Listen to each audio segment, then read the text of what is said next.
Hey, how's it going, guys? This is Anthony from Anthony's Customs, and for this review we're going to be looking at the Spider-Hulk figure. It's not technically a Marvel Legends, it's from the Spider-Man Classics line, but it is essentially a Marvel Legends figure. Really cool figure. One major problem is that it has a gimmicky thing in the back that lets him raise his arms. I don't like that, so I would just ignore it if I was you. And he comes with a nice little accessory, which is an I-beam. I don't know why it's gold, but it's gold, and it snaps together, so you can make it big, and then he breaks it, which is okay, but it has two little pegs on it, so, you know, whatever. It's an accessory. He stands 7.5 inches tall, right? Yeah. So pretty good size. If he looks familiar at all, that's because he's built on top of the Planet Hulk body. In fact, that might, you know what, this guy probably came out before that, so maybe Planet Hulk was built off of this guy. Either way, they share a lot of the same design. Even though this one has the Spider-Man suit on top of it, it has the exact same articulation and the exact same build.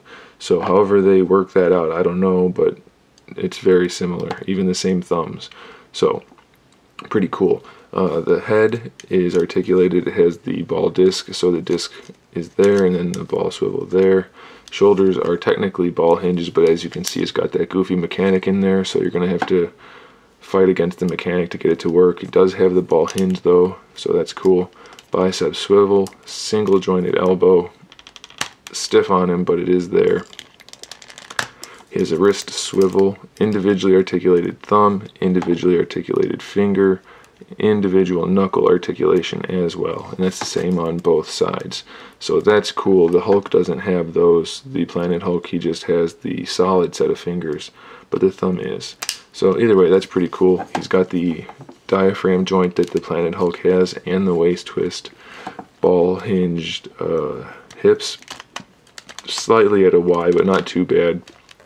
Thigh swivel, single jointed knee, ankle pivot, which is really stiff, but it's there, ankle rocker, and a toe pivot. So pretty good batch of articulation for a big figure. As far as paintwork goes, it's good enough.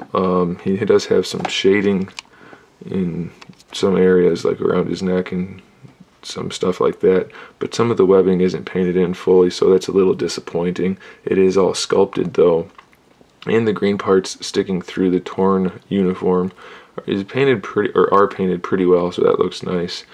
He has this weird white paint spots on his fingernails, his thumbnails, and his toenails.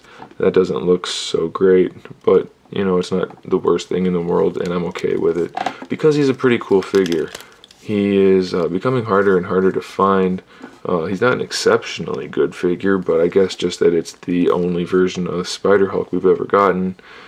That's why he's going up in value and harder to find, but still, cool figure, and if you can, I recommend you pick him up because he is pretty darn cool. He's got the Spider-Man eyes, Hulk-shaped head, just cool figure all around. Nice addition to the collection. Don't worry too much again about the paintwork on the chest. It's not going to be there perfectly, and there is some discoloration in the blue. As far as I know, they all came that way. Everyone I've ever owned has had those same problems. So don't freak out if you get one. It's supposed to be mint, and it looks like that. That's how they came. Alright guys, thanks for watching. Stay tuned for more figure reviews, more custom figures, and other good stuff. In the meantime, keep collecting.